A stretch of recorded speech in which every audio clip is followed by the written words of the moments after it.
Do you ever just violently dislike having body parts? Too restricting. I would like to shapeshift. Hey, please take away my physical form. I feel this on a spiritual level, truly. There's a reason that changelings in D&D are probably one of my favorite races. Just the idea that you can transform, you can be anyone, you can pull off any look, you can have any body type. I want that. I wish that I could just change into someone else at any moment, like on a moment's whim, you know? I like how I look, don't get me wrong, but I get bored of it. But also, it would take so long to get back to this that I'm locked into it. I would love to be able to just shift it at any moment. That sounds great. That sounds incredible.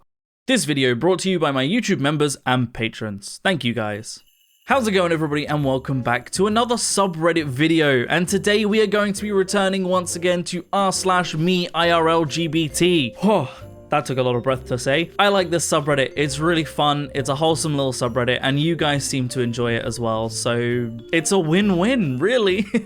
Very quickly before we begin, though, I just wanted to mention the YouTube members and patrons. You guys get an extra video every single week for as low as £1 a month. That equates to about 25p per video. So please do consider that if you would like. Other than that, let's get into the subreddit, shall we? It's impressive how Neil Gaiman vanished from the internet. Wish Rowling would do the same. Also impressive how quickly and thoroughly people who previously loved his work have disowned it, stopped buying it, and stopped discussing it. Wish Rowling fans would do the same. Genuinely, so we've seen quite a backlash with Neil Gaiman, right? Even to the extent that Good Omens, what was going to be season 3, is now coming out as a movie, and they've kind of gotten rid of Gaiman's involvement in it, right? That's a big thing. However, to this day, it doesn't matter what shop I go into. Me and Leo went into this cute little, it was like a Japanese shop, you know, it had loads of Japanese plushies and things like that. And yet there was still an entire Harry Potter section in that shop. I just, how?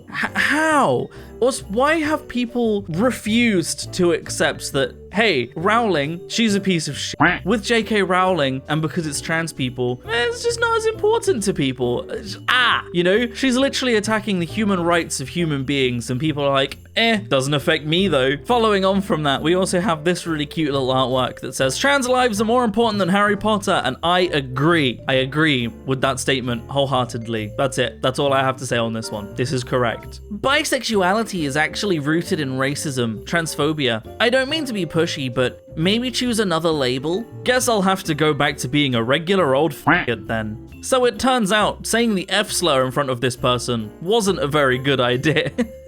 But also, I'm clearly out of the loop, or this is some truly terminally online bullshit right here, but how in the fuck is bisexuality rooted in racism and transphobia?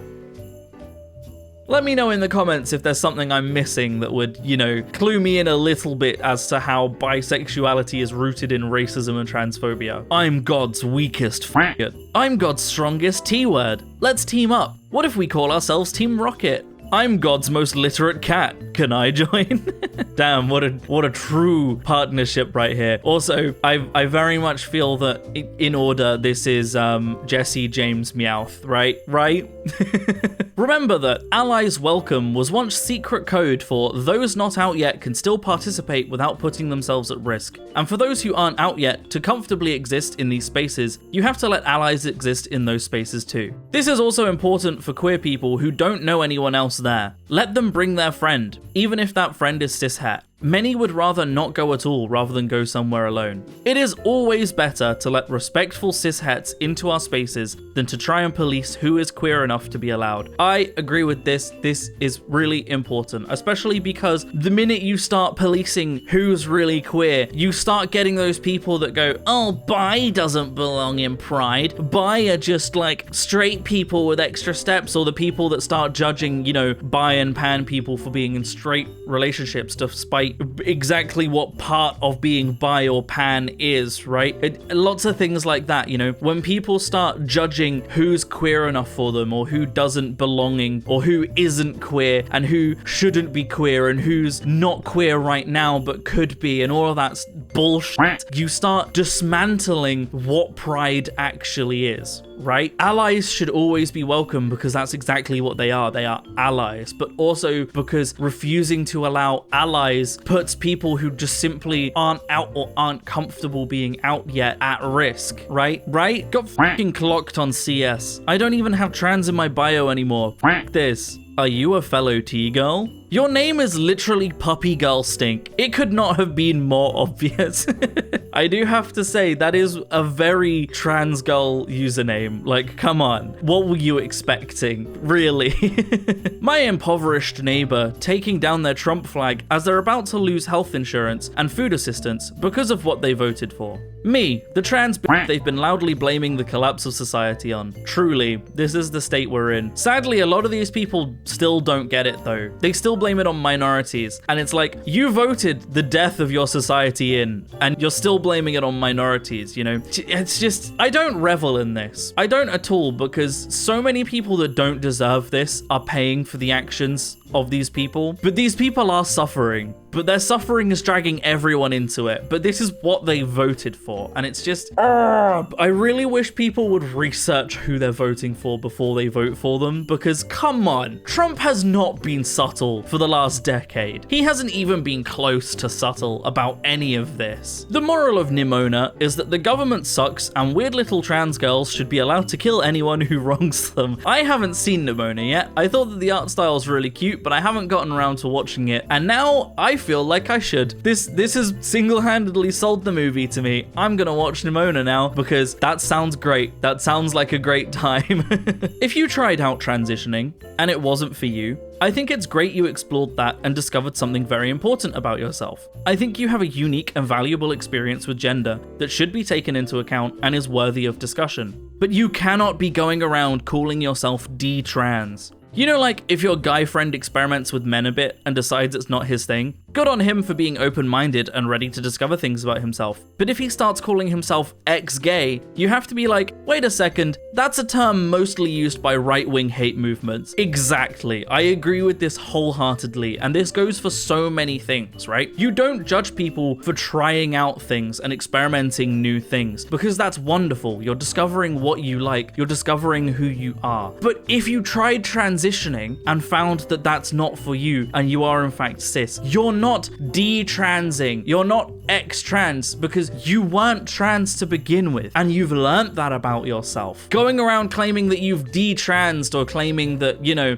people are de-transing all over the place is harmful to trans people, not only because it's giving right-wing hate movements ammunition to use against trans people, but because you haven't de-transed, you just weren't trans. You've learned that about yourself and that is really valuable, but you weren't trans. This goes for any of like sexual or gender identities. If you've tried it and discovered it's not for you, that's amazing. You've discovered something really important about yourself, but you weren't gay or you weren't trans, and you've learned that, but you can't say that you were. These are not things that we can just change about ourselves on a whim. These are things that are part of who we are. You can't be ex-gay, you simply weren't gay, because that's not how being gay works. You can't be ex-trans because you simply weren't trans, because that's not how being trans works. I want to live in a world where people who learn about harm to others care more about ending it than proving they aren't causing it. Yes, please God, yes, because this is so common. You point out racism or homophobia or transphobia or anything, and you point out the demographics that are most likely to be causing them, you're almost certain to be responded to by someone going, well, I'm white and I'm not racist, or, you know, I'm Christian and I'm not homophobic. And it's like, good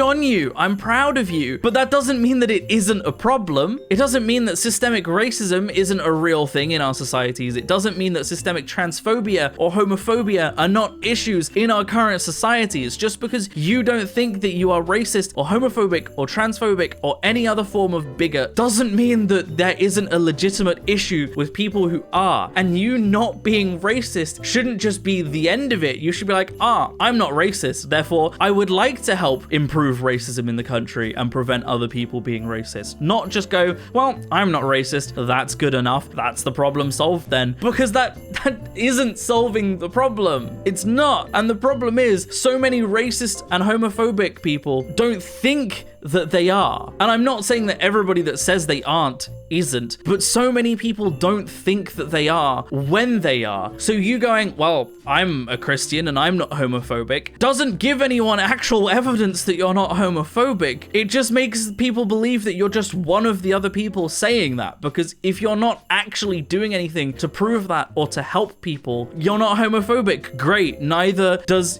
Donald Trump think that he's homophobic, but let's be honest, he's not exactly pro-gay. The internet is making my kid gay/trans. No, the internet is giving your kid the support and comfortable environment that you won't. That's supposed to be your job. This is exactly it, right? And this goes for a lot of things. People thinking that schools are making kids trans because schools are giving children the ability to express themselves how they wish. The internet, anything like that. TV shows that are supporting gay and trans characters so that people that see those characters can go, I feel represented and seen. This is making me feel more comfortable in myself. And yet the parents who are supposed to be caring about their children are the ones trying to remove that comfort. They're trying to remove that environment where a child can be who they want from their child. And they act like they're the good guys and that the internet and the schools are the bad guys. No, you're a horrible person. You're a bad parent. If you can't love your child, even though they are gay or trans, you don't love your child when they're not. Love isn't one of those things where it's like, oh, I will only love my child if they follow a specific way of life. That's not love,